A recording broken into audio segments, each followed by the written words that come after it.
검경 수사권 조정안이 국회를 통과하면서 경찰은 66년 만에 검찰의 일방적인 지휘 통제를 벗어나게 됐습니다. 그런데 정작 또 하나의 권력기관인 경찰에 대한 개혁 법안은 국회 상임위에 발이 묶여 논의조차 이루어지지 않고 있습니다. 여당은 뒤늦게 2월 국회에서 경찰개혁 법안을 처리하겠다고 나섰는데 쉽진 않아 보입니다. 오현석 기자입니다. 이춘재의 8번째 범행의 범인으로 몰렸던 윤모 씨. 경찰이 고문하며 허위 진술을 강요한 탓에 20년이나 억울하게 옥살이를 했습니다. 자기네들 양심이 있으면은 당당히 나와가지고 시민들한테 사과했으면 좋겠습니다. 경찰 과잉 진압으로 사망까지 이른 백남기 농민 사건에서 보듯 경찰의 제19 봐주기 관행도 검찰 못지않습니다. 박근혜 정권 정보경찰처럼 민간인 사찰과 선거 개입 시비도 끊이지 않고 있습니다.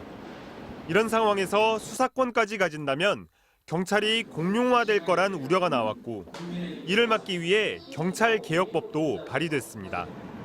경찰개혁의 핵심은 권력의 분산입니다.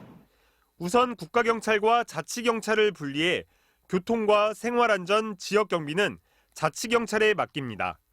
국가경찰엔 수사를 전담하는 국가수사본부를 신설하는데 수사본부장은 경찰 외부 인사가 맡습니다. 사찰 논란이 끊이지 않는 정보경찰의 업무 범위는 공공안녕에 대한 정보 수집으로 축소됩니다. 이런 내용은 지난해 3월 홍익표 의원이 발의한 경찰청법 전부 개정안에 담겼는데 아직 제대로 논의되지 못하고 있습니다. 앞으로 이제 경찰청법이라든가 이런 민생 법안이라든가 이런 것들이 아주 많이 남아 있습니다. 나머지 민생 법안들을 처리할 수 있는 국회를 잘 운영하도록. 하지만 총선이 석 달밖에 남지 않아 현실적으로 총선 이전 경찰개혁법 통과는 쉽지 않습니다.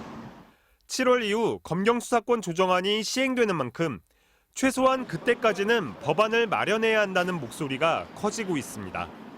MBC 뉴스 오현석입니다.